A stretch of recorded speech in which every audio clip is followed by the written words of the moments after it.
Hello guys, welcome to my channel autism and music. मैं हूं Komal Thakur, parenting and autistic child. और आज का टॉपिक है गाइस, एक ऑटिस्टिक बच्चे और उसके नॉर्मल सिबलिंग को हम लोग किस तरह से हैंडल कर सकते हैं, टैकल कर सकते हैं, ताकि दोनों में ही बिहेवियर इश्यूज़ ना आए, अंडरस्टैंडिंग उनमें बने, तालमेल बने, जो कि बहुत ज़रूरी है दोनों के बीच अंडरस्टैंडिंग होना। तो यहाँ पे स्टार्टिंग में हमारी एक्सपेक्टेशन तो यही होती है कि हमारा जो नॉर्मल बच्चा है वो इस चीज़ को समझे कि हमारा जो दूसरा बच्चा है उसको कुछ प्रॉब्लम है, तो उसी तरह से वो उसको सपोर्ट करे, समझे। लेकिन ऐसा होता नहीं है। हम ज़रूर इस चीज़ को ऑटिस्टिक दृष्टि से देखते हैं कि हमारा ऑटिस्टिक बच्चा जो कुछ भी कर रहा है वो इसलिए कर रहा है क्योंकि वो ऑटिस्टिक है। अगर वो नॉर्मल बच्चे को मार रहा है, पीट रहा है, परेशान कर रहा है, तंग कर रहा है, तो हम यही सोच के बैठते हैं दिमाग में कि जो कुछ भी हो रहा है वो इसलिए हो रहा है क्योंकि मेरा बच्चा ऑटिस्टिक है। जबकि ऐसा बिल्कुल नहीं होता है। और सेम चीज़ आपके द्वारा वही सेम बिहेवियर जो है वो नॉर्मल बच्चे के दिमाग में चला जाता है। उसको भी यही लगता है कि हर चीज़ इसलिए हो रही है क्योंकि उसमें कुछ प्रॉब्लम है। तो यहाँ पे मैं एक बार आपको फिर से आपके बचपन की तरफ लेके जाना चाहूँगी गाइस। अगर आप जब छोटे थे, आपके सिबलिंग थे, आप याद करो आप कितना ज़्यादा लड़ते झगड़ते थे। छोटी छोटी चीज़ों पे लड़ना झगड़ना, एक दूसरे को मारना पीटना, पेरेंट्स के सामने अच्छा बनने की कोशिश करना, पेरेंट्स के सामने हमेशा ये शो करना कि मैं एक अच्छा बच्चा हूँ, मैं आपका प्यारा बच्चा हूँ, और ये जो है वो ये गंदा बच्चा है, ये परेशान करता है। ये मतलब एक तरह से हमेशा ये होड़ लगी रहती है सिबलिंग में कि पेरेंट्स के सामने मुझे अच्छा बनना है, मुझे अच्छा बनना है। तो ये चीज़ें आप देखो तो दो नॉर्मल सिबलिंग भी वैसा ही बिहेव करते हैं। तो ये ज़रूरी नहीं है कि आप ये चीज़ें समझो कि हाँ ऑटिस्टिक है बच्चा, इसकी वजह से ये चीज़ हो रही है। नो, ये सेम बिहेवियर है, नेचुरल बिहेवियर है। हमें ऐसा लगता है कि ऑटिस्टिक बच्चे को जलन नहीं होती है, ईर्ष्या नहीं होती है। अगर आप नॉर्मल बच्चे को ज़्यादा इंपॉर्टेंस दे रहे हैं, ज़्यादा टाइम दे रहे हैं, ज़्यादा प्यार कर रहे हैं, वो सब उसको समझ में आता है।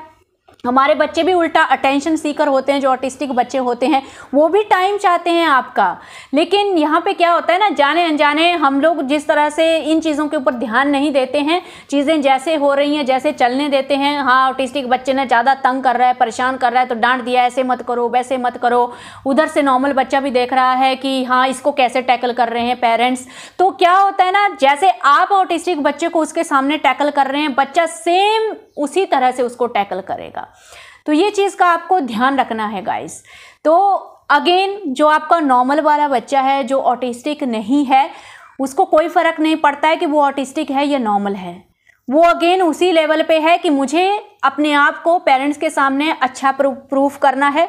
वो उससे भी कंपटीशन करता है, जो कि एक नेचुरल बिहेवियर है। वो उसका मतलब आप बोलो कि एक बैड बिहेवियर है, नो, ये चीज़ आना बहुत ज़रूरी है। आप याद करो जब हम छोटे थे, सिबलिंग थे, एक दूसरे से लड़ना झगड़ना, छोटी छोटी चीज़ों के बारे में एक दूसरे से लड़ना, बिल्कुल एक छोटी सी नॉर्मल चीज़ भी होगी तो भी एकदम से बार के मूड में तैयार रहना। तो मुझे तो अपना बचपन याद है, हम तो 3 भाई बहन थे, तो हम तो वैसे ही रहते थे। तो फुल मतलब बिल्कुल नहीं टॉलरेट करेंगे, हाँ भाई अपना अपना। तो ऐसा बिहेवियर रहता है। तो वो क्यों होता है? वहाँ से हम कितनी चीज़ें सीखते हैं। धीरे धीरे हम फाइट करते हैं और उसके बाद फिर हम लोग बार्गेनिंग करना स्टार्ट करते हैं। जैसे मैं और मेरी सिस्टर होते थे, उसको आयरन करना बिल्कुल पसंद नहीं था अपनी यूनिफॉर्म को, तो वो मुझे लालच देती थी कि हाँ 1 रुपया ले लेना, तू आयरन कर दे, मेरी स्कर्ट को आयरन कर दे। तो उसको वो झंझट लगता था। फिर मैं भी उसको बोलती थी हाँ आज ठीक है, तू आज तो चपाती बना देना और मैं सब्जी बनाऊंगी, मैं आयरन कर दूंगी तेरी। तो क्या होता है, वो एक तरह से पर्सनैलिटी डेवलप होती है। हम सीखते हैं अपने सिबलिंग में जो भी है, जो फाइट होती है, बार्गेनिंग होती है, सब कुछ यहाँ से क्या सीख रहे हैं हम लोग? सिचुएशन को हैंडल करना सीख रहे हैं। हम ये सीखते हैं कौन सी सिचुएशन जो है वो ले दे के सॉर्ट आउट हो जाएगी, कौन सी सिचुएशन जो है जहाँ पे फाइट करनी पड़ेगी, जहाँ पे कुछ ना कुछ बोलना ही पड़ेगा। तो वो क्या है, हर रोज घर में एक डिफरेंट एनवायरनमेंट क्रिएट होता है, डिफरेंट चीज़ें होती हैं, अपने हक के लिए लड़ना, ये सब चीज़ें होती हैं। तो वो क्या एक तरह से पर्सनैलिटी डेवलप होती है। तो जो सिबलिंग बचपन में बहुत ज़्यादा लड़ते झगड़ते हैं, आप देखो बड़ी एज में जाके उनमें स्ट्रॉन्ग बॉन्डिंग बनती है। तो हम तीनों में, जैसे हम तीनों भाई बहन हैं, 2-2 साल का हम में फ़र्क है, लेकिन हम लोग बहुत ज़्यादा लड़ते झगड़ते थे। लेकिन जब शादी, हम तीनों की शादी भी 1-1 साल में हो गई, तो शादी के बाद हमने देखा कि अगर हमारे लाइफ पार्टनर से कुछ प्रॉब्लम हो रही है या कुछ भी हो रहा है, मैरिज में कुछ समझ में नहीं आ रहा है, तो हम तीनों आपस में डिस्कस करना पसंद करते थे, रादर देन कि हम किसी थर्ड पर्सन को पकड़ें। क्यों? क्योंकि तीनों में ही बॉन्डिंग बहुत ज़्यादा थी। जितना ज़्यादा फाइट कर रहे हैं, जितना ज़्यादा बार्गेनिंग कर रहे हैं, उतना ज़्यादा इंटरेक्शन भी तो हो रहा है, उतना ज़्यादा एक दूसरे को समझ भी तो रहे हैं, क्योंकि हम परफेक्टली समझते हैं अपने सिबलिंग को कि वो कैसा है और वो कैसा बिहेव कर रहा होगा ऐसी सिचुएशन में, एग्जैक्ट आइडिया हो जाता है। तो ये एक हेल्दी एनवायरनमेंट है जब बच्चे इस तरह से झगड़ रहे हैं या कुछ भी कर रहे हैं, ये एक हेल्दी एनवायरनमेंट है। अब ध्यान कहाँ पे देना है आपको? ध्यान इस चीज़ पे देना है कि जो आपका नॉर्मल बच्चा है उसको भी स्ट्रॉन्ग कंपटीशन मिलना चाहिए। उसको ये चीज़ महसूस नहीं होनी चाहिए कि ये वीक है, इसको चीज़ें समझ में नहीं आती हैं। आप उसको ये महसूस नहीं करवाएंगे, अदरवाइज क्या होगा, ऑटिस्टिक बच्चे को तो छोड़ो, जो नॉर्मल बच्चा है ना, उसके माइंड में उसकी पर्सनैलिटी किस तरह से डेवलप हो रही होगी आप सोचो। उसको यही लग रहा होगा कि किस तरह से, मतलब एक वीक पर्सन है तो थोड़ा सा चिल्लाओ, हाँ बोल दो कि हाँ ये प्रॉब्लम कर रहा है, ये कर रहा है, फटाफट आके पेरेंट आके उसको डांट देंगे या फिर मैटर जो है वो सॉर्ट आउट करेंगे। वो खुद मैटर सॉर्ट आउट नहीं सीखेगा वो उस चीज़ को। आपने देखा होगा जब हम बचपन में लड़ते थे तो माँ बाप बीच में आते थे क्या? वो तब आते थे जब हम फाइट में, जब किसी कोई नुकसान कर दे रहे हैं घर का, या किसी के घर में हम लोग कोई नुकसान कर दे रहे हैं, तब एंड में वो एंट्री होती थी। और उसके बाद आपको क्या होता था, आपको पता है। तो क्या होता था, वो देखो हमारे पेरेंट्स को तो टाइम ही नहीं होता था कि वो सॉर्ट आउट करें बैठ के कि हाँ बच्चा बताओ तुमने क्या किया, तुमने क्या किया। वो हेल्दी एनवायरनमेंट था गाइस। तो मैं आपको यही एडवाइस करूंगी, जैसे अभी ये जो कमेंट है यहाँ पे वो बोल रही हैं कि जैसे नॉर्मल बच्चे को वो भी डिमांडिंग होते हैं, सम टाइम ऐसी सिचुएशन आ जाती है। जैसे यहाँ पे ये सिचुएशन है कि उसको अगर किसी प्लेस पे जाके बैठ के पढ़ना है और वहाँ पे ऑटिस्टिक बच्चा बैठा हुआ है, अब ऑटिस्टिक बच्चे को भी वहाँ से नहीं उठना है और जो नॉर्मल सिबलिंग है वो भी बोल रहा है कि यहाँ से हटो, मुझे यहाँ पे बैठना है, मुझे पढ़ना है। अब वो एक दो बार बोल रहा है, शाउटिंग करके बोल रहा है, डेफिनेटली थोड़ी देर के बाद नॉर्मल बच्चा भी शाउटिंग ही करेगा जब वो नहीं उठेगा, तो वो आपकी हेल्प लेगा। अब आप आके कैसे रिएक्ट करते हैं उस सिचुएशन पे, उसका डीप इम्पैक्ट पड़ेगा नॉर्मल बच्चे के ऊपर और वो सीखेगा। अब वो नॉर्मल ऑटिस्टिक सिबलिंग या अपने दूसरे सिबलिंग से नहीं सीख रहा है सिचुएशन को कैसे हैंडल करना है, अब वो आपसे सीख रहा है आप कैसे सिचुएशन को हैंडल कर रहे हो। उसके बाद देखो बच्चे जो हैं वो फैमिली से ही सब कुछ सीखते हैं, या सिबलिंग से सीखेंगे या पेरेंट्स से सीखेंगे, पेरेंट्स कौन सी सिचुएशन में कैसे एक्ट कर रहे हैं, और ये थ्रू आउट द लाइफ ये असर जो है हमारे दिमाग में रहता है। आप खुद सोचो, आपको ऑटोमेटिकली ये चीज़ रियलाइज़ होगी कि जब मेरे सामने कोई प्रॉब्लम आती है तो मैं कैसे उसको हैंडल करता हूँ। ऑटोमेटिकली हम वैसे ही हैंडल करते हैं जैसे हमारे पेरेंट्स हैंडल कर रहे होते हैं। 60-70% वही इम्पैक्ट होता है।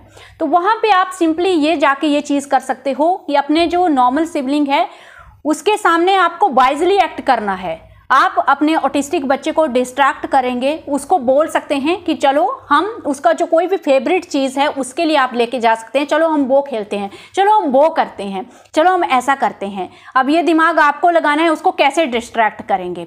यहाँ से नॉर्मल सिबलिंग अगर ये सब कुछ देख रहा है ना, नेक्स्ट टाइम वो आपको नहीं बुलाएगा, वो भी उसको वैसे ही टैकल करने की कोशिश करेगा। वो बोलेगा ही नहीं उसको वहाँ से हटने के लिए, वो फर्स्ट टाइम में वैसे ही बोलेगा। उसको पता है कि इसको डिस्ट्रैक्ट करके हैंडल किया जाता है, तो वो वैसे ही उसको डिस्ट्रैक्ट करेगा। तो इससे क्या होगा, जो दूसरा बच्चा है ऑटिस्टिक बच्चा, उसको भी गुस्सा नहीं आएगा। इससे क्या होता है ना, हैबिट पड़ जाती है, वो जानबूझ के ऑटिस्टिक बच्चा वही काम करेगा जिससे आपका नॉर्मल बच्चा जो वो इरिटेट होगा।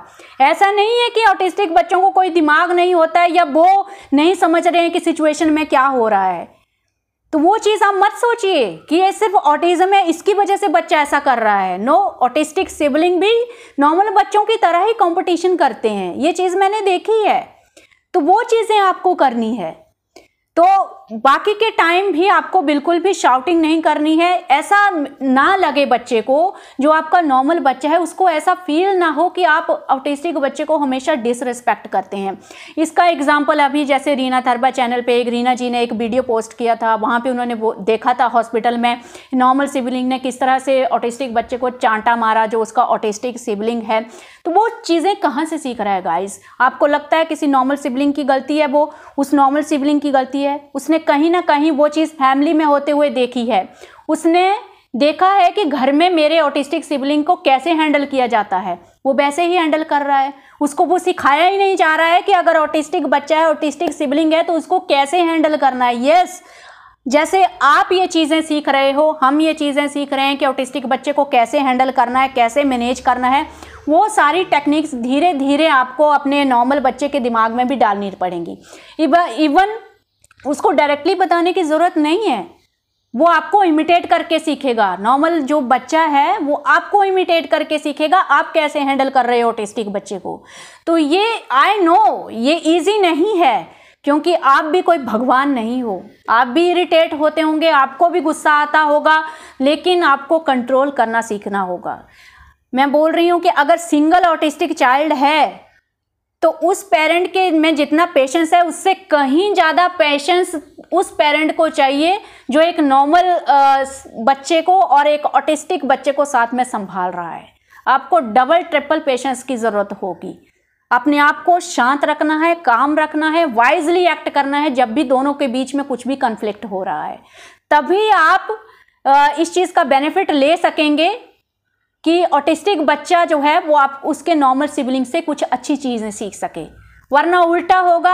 ऑटिस्टिक बच्चे में तो बिहेवियरल इश्यूज हैं ही, उसकी वजह से नॉर्मल बच्चे की पर्सनैलिटी है वो भी अच्छे से डेवलप नहीं हो पाएगी, उसमें भी इश्यूज आएंगे, उसमें भी बिहेवियर इश्यूज आएंगे। यहाँ पे आपका रोल और भी इम्पॉर्टेंट हो जाता है कि आप कैसे हैंडल कर रहे हैं दोनों को। तो ये चीज़ का बिल्कुल ध्यान रखना है।